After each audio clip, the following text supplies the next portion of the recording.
stand mighty forest fire, working lust, raging furies is within. O name, streaming down in moonlight on the lotus heart, opening his cup to the knowledge of thyself. O self, drown deep in the waves of his bliss, chanting his name continually, tasting his nectar at every step, begging his name, that path for weary souls. Various are thy names, O Lord. In each and every name thy power resides. No times are set, no rites are needful, for chanting of thy name, so vast is thy mercy. How huge then is my wretchedness, who find in this empty life and heart no devotion to thy name. O my mind, be humbler than the blade of grass. Be patient and forbearing like the tree. Take no honor to thyself, give honor to all. Chant unceasingly the name of the Lord. O Lord and soul of the universe, mine is no prayer for wealth or retinue, the playthings of lust or the toys of fame. As many times as I may be reborn, grant me, O Lord, a steadfast love for thee. The drowning man in this world's fearful ocean is thy servant, O sweet one. In thy mercy, consider him as dust beneath thy feet.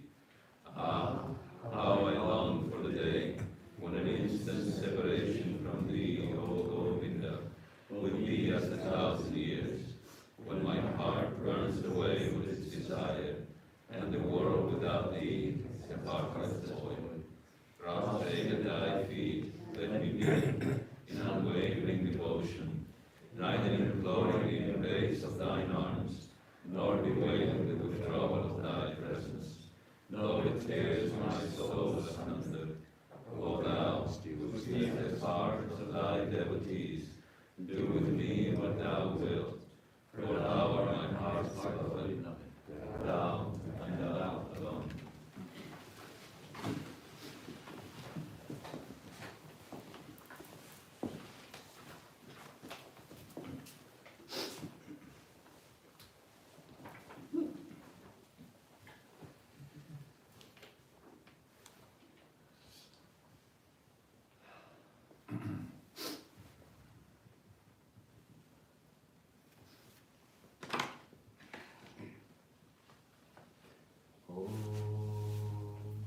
Tarekam smaramas-tarekam bhajamaha, tarekam jagat sakshirupam namamaha, sarekam nidhanam niralam amisham, bhavam bodhipotam sharanyam mridamaha.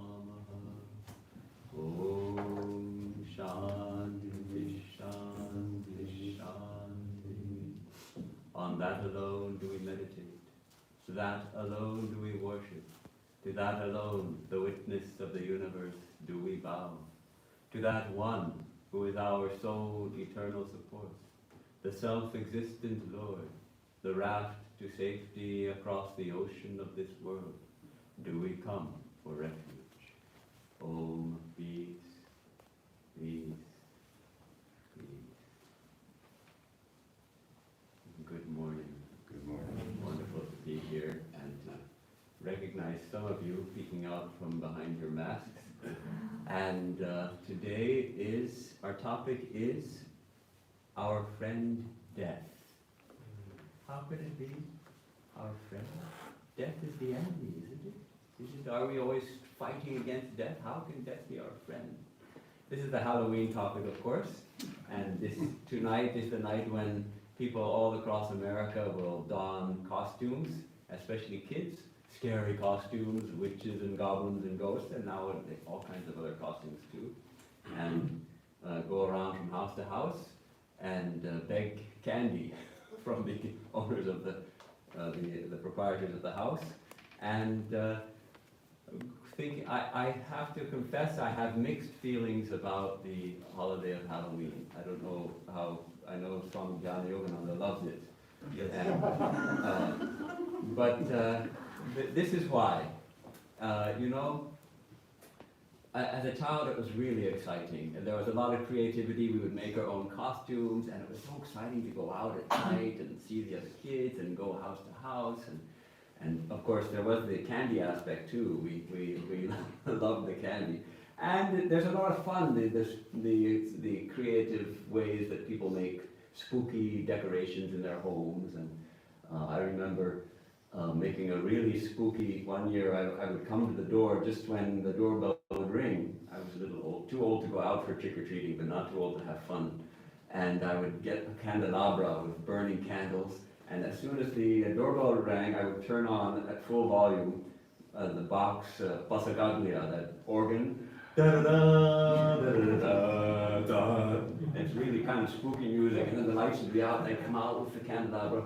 And these little kids, they were getting more than they bargained for. Some of them were terrified. So it was fun. And there was a permission to be a little naughty. But there was also the dark side, that our favorite pumpkin that we worked so hard on, somebody would have smashed it in the course of the night. Or the time I almost lost an eye when a kid pointed his BB gun at my eye and asked his friend, should I? I didn't know it was a BB gun. So those kind of the dark side of it.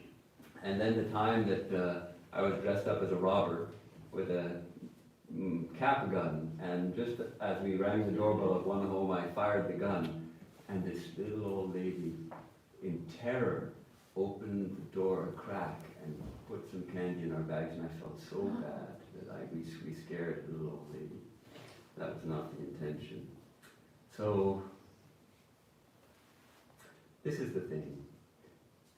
It has become an entirely secular holiday. In the United States, all of our holidays are more or less secular, but at least 4th of July, there's a higher ideal. We're celebrating freedom. We're celebrating the ideal of freedom. New Year's Day, we're celebrating the ideal of a new start, a fresh start. Christmas, we're celebrating, at least some of us, the birth of a great world teacher. Thanksgiving, we're celebrating this gratitude and reflecting on gratitude. Memorial Day, we're honoring those who have died. Halloween, we're poking fun at death while quaking in our britches to actually face our own mortality. You know, it's the death theme. On my morning walk in the Hollywood Hills above the temple, we have graveyards with bodies coming out of the ground and skeletons hanging from trees, and some of them are quite horrible looking. And it's in fun. It's in fun, but well, one blogger hit it on the head. Halloween is our now secular substitute for serious death conversations and rituals. It lets us spit in the face of Mr. Death. It allows us to laugh into the abyss instead of staring into it in dread. So in our discomfort, we laugh at death, and yet we don't really face it. And death gets the last laugh. Death always gets the last laugh. Because we all will die. So we may laugh at death. This is the absurdity of Halloween, that we, in this culture, and humanity in general, we deny the reality of death. It's always somebody else who's going to die. But me? And yet this sort of obsession with death on Halloween in a poking fun kind of way. And there may be some health to it. At least we're facing it one day a year and acknowledging the reality of it. But it's always, it makes it so light. It's, we poke fun at death, and yet we can't handle the thought of ourselves dying or losing our loved ones dying. And here we are, furiously consuming the earth's resources, completely unmindful of the fact that this non-stop consumption will lead to the extinction of the human race. This climate crisis we can look at, the climate crisis which is going on right now, we can look at as a kind of collective denial of the impending extinction of the human race. Yes. Think I'm exaggerating? Not that the human race will be extinguished tomorrow or next year or in 100 years, but the human race will go extinct without a doubt, because everything which had a beginning will have an end. And the sun itself, our source of life, the source of all energy and heat for this world, has an expiration date, as Swami C likes to put it. Swami Chidbrahananda, I love that. It has an expiration date. It'll run out of fuel, and the earth will die. But it looks like it might happen sooner than that if we continue in this course of unbridled consumption. So this is the amazing thing, that we see death all around us, and yet we think we shall never die. This was the great insight of an ancient king, Yudhishthira, who was asked by a yaksha. He was being tested, what is the most amazing thing in this world? And he answered, Ahanyani bhutani gachanti yamamandiram sheshastarvaramichanti kimascharyamatah param. What could be more amazing? What could be more incredible than this? That we see people dying all around us. It's actually quite poetic. We see people going left and right to the temple of Yama, the abode of Yama, the god of death. We're all heading to Yama, the god of death, and yet we want to live forever. We think we can live forever. This is really amazing. It's really incredible. So this denial of death. Marcel Duchamp, the perhaps the first conceptual artist, had on his tombstone, D'ailleurs, c'est toujours les autres qui meurent. Besides, it's always the others who die. So he was trying to have a last laugh, and even in our death rituals, we turn it over to somebody else. How many people here have washed a dead body? It's a great blessing to have that chance. But most of us, we turn it over to somebody else. We're terrified. There's nothing less scary than a dead body. Nothing it can do to us. Our language, someone has passed away. Someone has kicked the bucket. Compare this beautiful Vedantic idea. We use the term giving up the body. So-and-so has given up the body. Yes. There is no death, truly, in the Vedantic understanding. But we have to give up this body. This body will die. We shall have to give it up. And in that little adjustment of language is a deep truth, a wonderful truth. We give up the body. Deha Tyaga. We renounce the body. Give it up. Let it go. Move on to the next stage. It strikes me that in the COVID crisis, the vaccine deniers and mask refusers and all that, here we have a similar kind of denial of death. Oh, it can't happen to me, it won't happen to me. So on the one hand, you're denying death, and on the other hand, furiously fighting it, rejecting it. The whole beauty industry, the anti-aging industry of wrinkle creams and all of that, hair dye,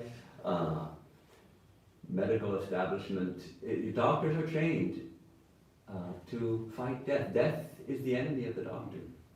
And we appreciate that. They keep us alive. I think most of us wouldn't be here today. I certainly wouldn't be here today if it weren't for modern medicine. But preserving life at all costs, when does the cost become too great? We find so many people dying in hospitals at the end, filled with tubes going in every orifice and unconscious and suffering. And is that a way to leave this body?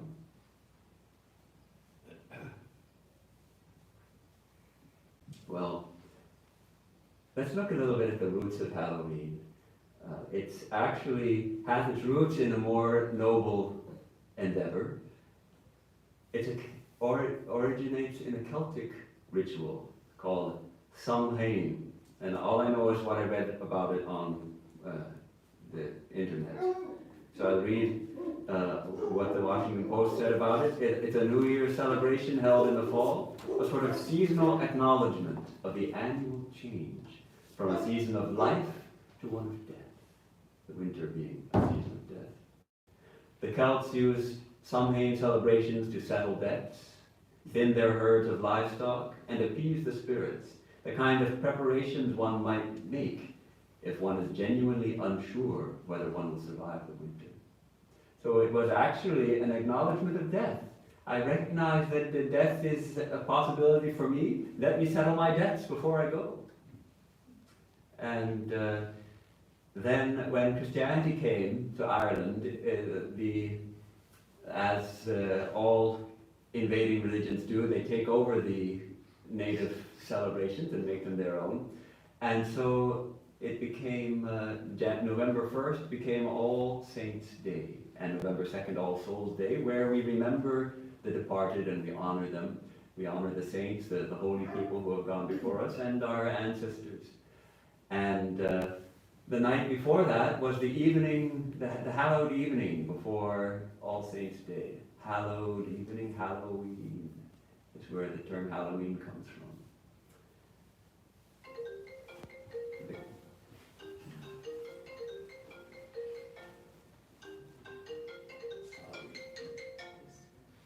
The Buddhist teacher Thich Nhat Hanh, he always says, if when you hear a bell ring, just take a moment to remember to call yourself, to recenter yourself. So thank you for that.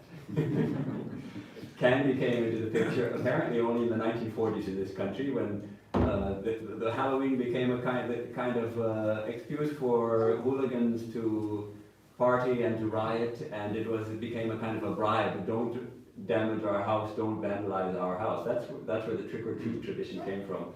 Nowadays, so this is how it changed from actually a spiritual observance to something entirely secular. However, I'm really fascinated by the tradition of Mexico. This Dia de los Muertos, which is actually 2 days, November 1st and 2nd, and I guess it looks like it might be similar, and I don't know anything about it except for what I've read, but it's a joyful celebration. It's not a day of mourning, and it involves family and friends gathering to pay their respects, to honor their friends and family members who have died. And the celebrations can also be humorous, as people remember the funny events and anecdotes about the departed. There are skulls involved, candied skulls, and home altars. People construct beautiful altars to their departed loved ones. And offerings are made to the departed. There's feasting involved, but everything is imbued with a certain love and also gaiety. From Wikipedia, Dia de los Muertos celebrates death as a part of the human experience. Tradition holds that the dead would be offended by grieving and sadness, so festivities honor them with laughter and joy. This seems like a really healthy attitude. To feel that our ancestors have gone on to a place of peace, an abode of bliss, as we would say in Vedanta, and yet here we are in this world standing on the shoulders of our ancestors. So we remember them, we honor them, we tell jokes about them. I love it. I would like to participate in that. There's a lovely story, I think it's a Sufi story, which I've loved for a long time. There was a wealthy merchant in Baghdad who sent his servant, as he often did, sent his servant to the market to purchase the goods for the day. And the servant returned very soon from the market, looking terrified, pale and trembling. And the merchant said, "Oh, my good man, what's the matter?" "Sir, I was in the market and I was jostled and I turned to look who was there. And I saw death. And death looked at me and threatened me. And I came back here, I ran back here. Sir, please lend me your horse. I want to ride away from here. I want to hide. I'll go to my friend who's in the city of Samara and hide there so he can't find me." So the merchant was a kind man. So he saddled his horse for his servant and he said, "Yes, you go to Samara." So the man galloped off to Samara, 80 miles to the north. And every time the merchant thought, let me go and check out what Death is up to. So he goes to the market and he finds Death there and he says, hey, why did you threaten my servant, my good servant? And Death was most cordial. He said, oh, I didn't mean any harm. I didn't even threaten him. It was just a gesture of surprise. I was really surprised to see him here in Baghdad. You see, I have an appointment with him tonight in Samara.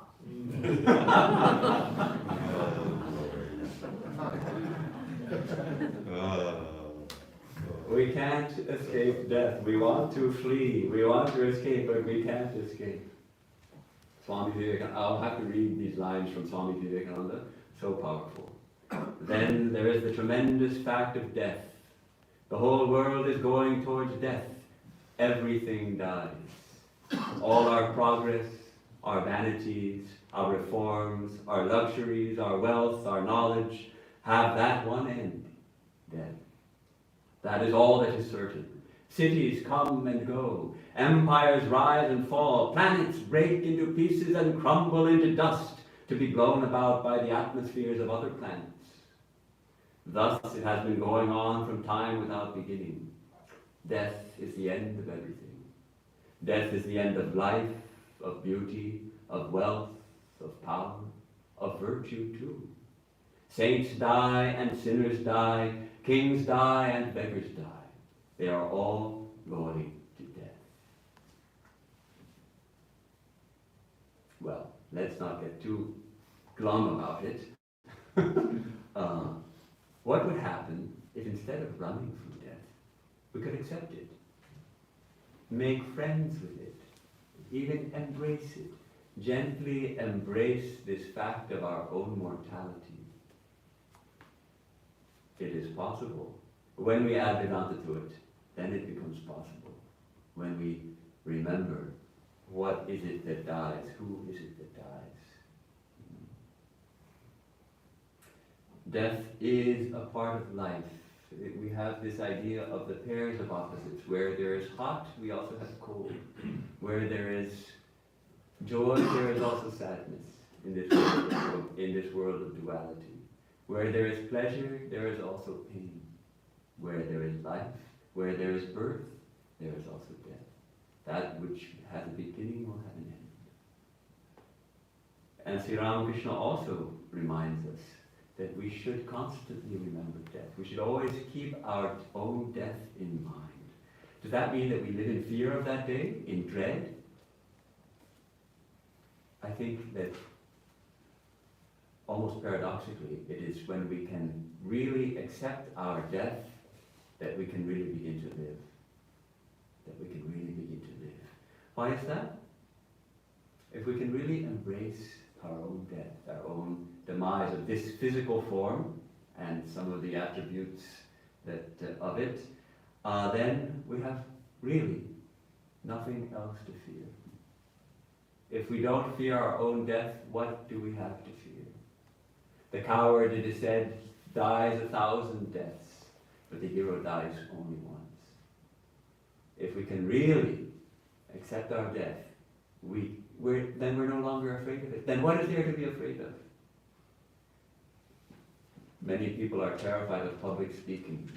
Why be afraid of public speaking? I'm not afraid to die. What can happen to me? It makes each moment precious.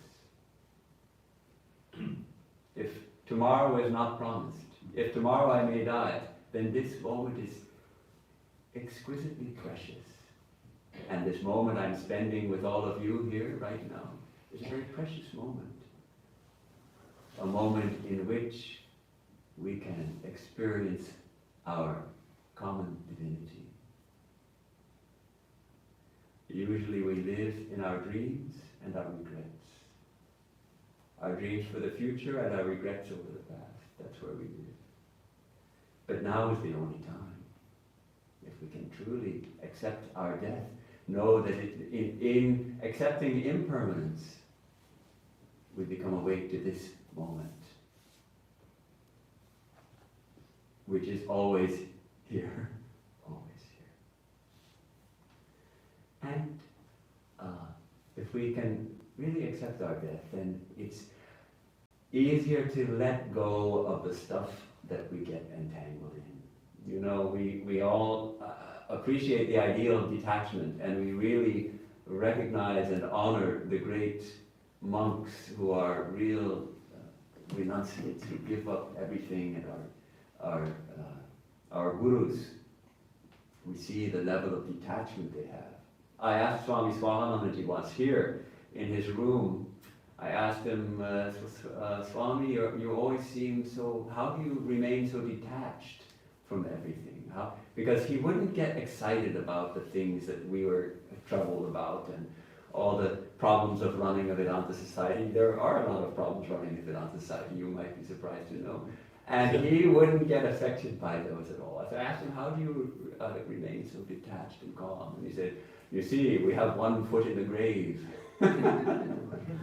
Yes, we all have one foot in the grave, but he was quite old at that point, so he really felt he had one foot in the grave. It's one way to develop detachment. We get so attached to little things.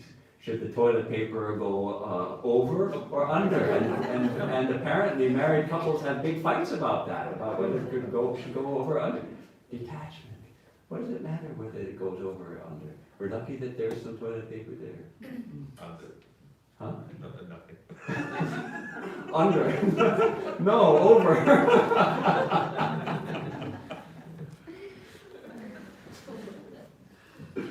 So, you know, we're cleaning out our monastery in Hollywood. Swami Chidbrahmananda has come, and it's a great opportunity to throw out all the stuff that has accumulated. And it's amazing how much stuff has accumulated, because even among monks, and I know that 90% of your garages or closets are also filled with stuff that you'll never look at again until either you die and someone else throws it out, or you face it yourself. And we say this thing, oh, we might need it one day, oh, it wasn't, it's somehow we try to hold on to things in an effort to stem the inevitable slide into destruction. We really need only one thing, to remember who we are, to remember who we truly are. So the consciousness of our own death, the remembering our own death, impels us to prepare for it. And how do we prepare? By remembering who we are, by remembering God, by invoking the divine, to seek for that which does not die. So all this is in preparation for the great journey. The fearlessness, the dwelling in this present moment, the detachment, and the developing the constant recollection. This is in preparation for the great journey, which, when we look at it this way, it becomes something to look forward to. Something exciting, a great adventure. Yes, we're all going to embark on this great adventure of leaving this body and moving into higher levels of consciousness, freed from the bondage of what is frankly often a pretty difficult time here on earth.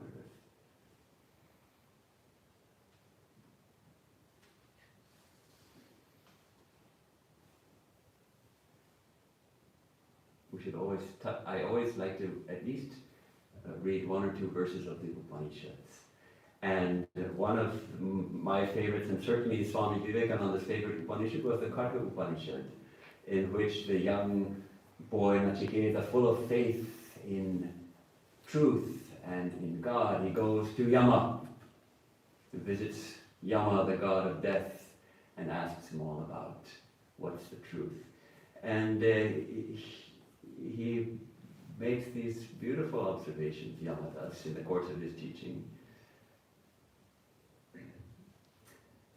Nasamparaya pratibhati valam pramadyantam vittamohena murham ayan loko nasti paraitimani punah punar vashamapadyate me. This is kind of a sobering thought. This is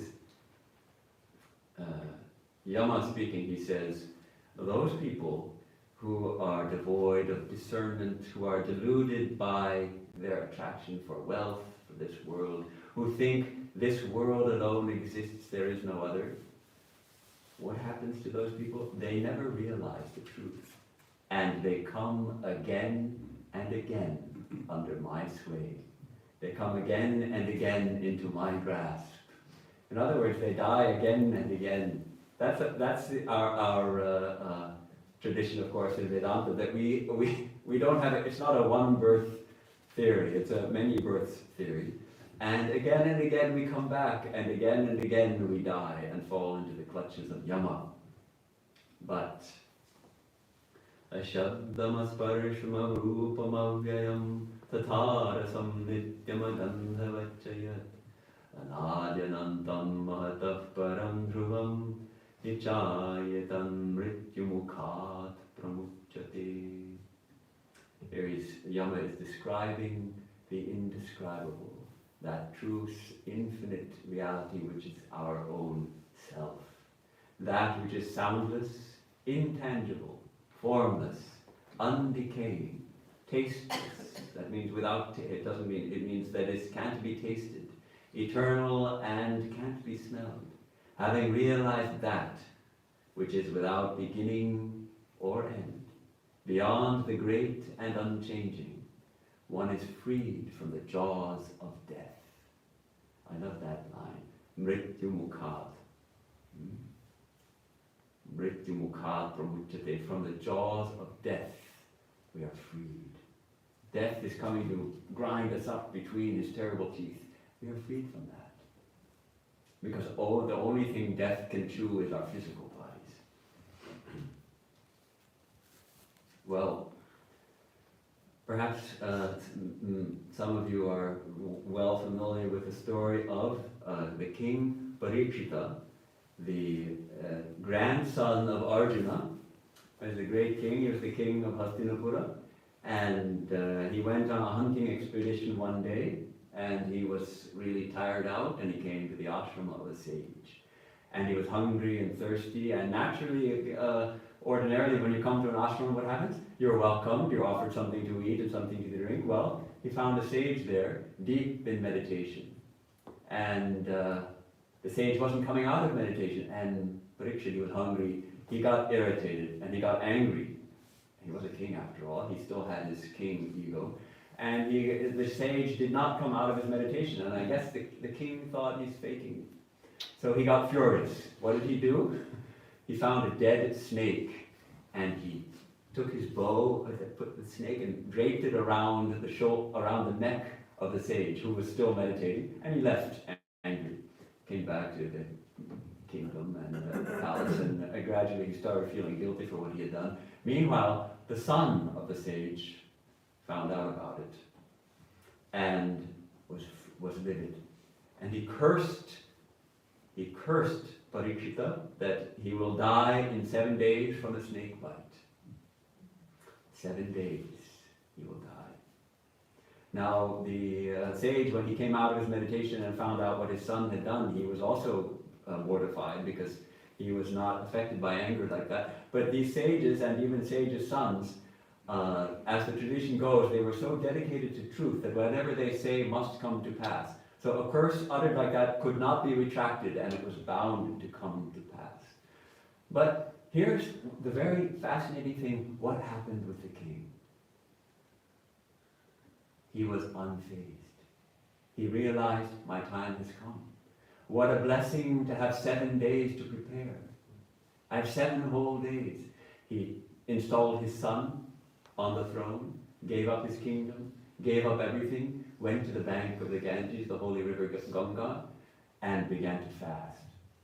And many people, including sages, hearing of his holy resolve to spend the last days of his life preparing to lead it, came and gathered there. And among them arrived one fully illumined sage by the name Shukadeva. And the whole scripture, Srimad Bhagavatam, is a conversation between Shukadeva and King Parikshita. The instructions Shukadeva gave to the king on how to leave this world, how to live in this world in preparation for leaving it. And of course, has a lot of descriptions of Krishna and is especially a book loved by the devotees of Krishna. So, on the last day, sure enough, the king was in meditation and the snake came and bit him and he left the body and attained liberation. So,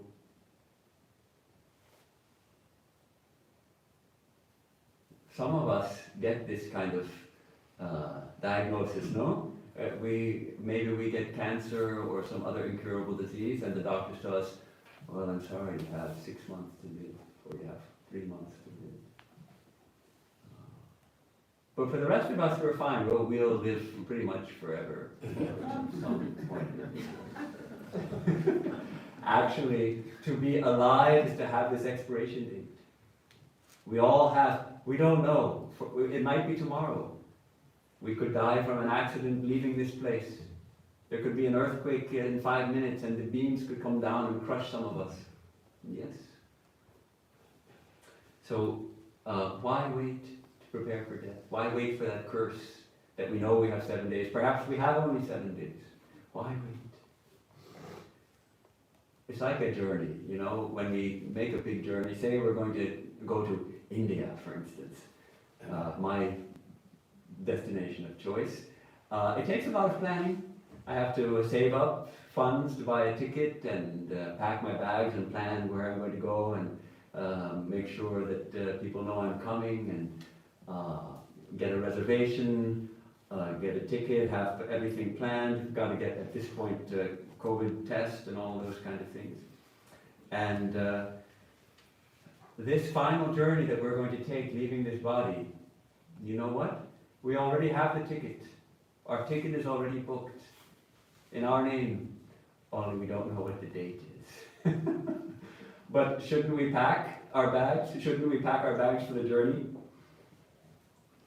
And shouldn't we fix the destination? What is the destination? Is it assured? In our Vedantic tradition, we say that the path of the soul, the journey of the soul after leaving the body, is determined, at least to a large extent, or to some extent, by the thoughts present in the mind at the time of leaving the body. So what will we think of when we leave the body? Sri Ramakrishna says that he gives the example of a worldly man who's always interested in money. And he says, why think of death now? Why think of God now? I'll think of God in the hour of death. But what happens in the hour of death? He can't think of God. He can only think of money. He says, turn down the lamp, you're burning too much oil. In the days of before electric lamps, of course. So we practice now. How we live our life, it determines how we leave it. Let us think of God. And a tremendous help is this the name, the holy name of God, repeating the holy name of God. This practice of repeating the divine name infuses this life itself with sweetness. And on our deathbed, when we are too weak even to lift an arm, and every breath is a struggle, will we have the strength to do anything? If we have the practice of repeating the name, we will hold on to that name. That name will be with us, the holy name. So how do we do this preparation aside from chanting? There are also some practical points that I want to mention. There's some... Make a will. How many of us have a will signed and ready to go? Really? 3? 2, 3, 2, not many. 4, 3, I don't see many hands. I myself have got one, but I didn't sign it in front of a notary yet. I've also put it off. Make a will. Make a will. That's an acknowledgement that yes, I'm going to leave this body sometime. Make a will. How about an advance directive, end of life care? Anybody? Yeah, a few of us. I have one planned, but I also haven't done it yet. But this an advance directive, do you know what it is? It specifies what kind of care we would like to receive at the end of life. Do we want, for instance, tubes put in to extend life? If it looks like, say we're in a coma, and there's very little chance of reviving us. There are thousands of people in institutions, thousands of bodies, I should say, in institutions in this country, kept alive by ventilators and feeding tubes. There's no external consciousness, people in deep comas, just ventilators and feeding tubes keeping the bodies alive. Do we want that? Make an advanced care directive that says, no, I don't want that. This is one practical way to acknowledge that, yes, I recognize that death is certainly possible, and I want to have some say in the matter. We can plan our own death ritual. Do I want to be buried? Do I want to be cremated? There's a new option, composting, body composting. It's fascinating. And they make these steel tubes, and you put the body in, put some bacteria in. It takes about a month. That's it. All that's left is soil. It's amazing. And that soil can be nourishment for the trees. So long as we are strongly identified with our body, we are uncomfortable with these things. But it's only a body. It's only matter. Those of us who have been at the bedside of someone who has left the body, and afterwards worked with that body, bathing it and dressing it, know very clearly it's a wonderful experience because we understand it's now just an empty shell. Yes, we respect it, we honor it as the vehicle for that spirit we love, but that spirit is now gone to a higher realm, and it's just an empty shell. It's just matter, and it begins to break down immediately. The cells run out of fuel, and then they start to digest themselves, and you can even see on YouTube some wonderful photographs, a video made of a body farm in Texas where they do, this is a good Halloween subject.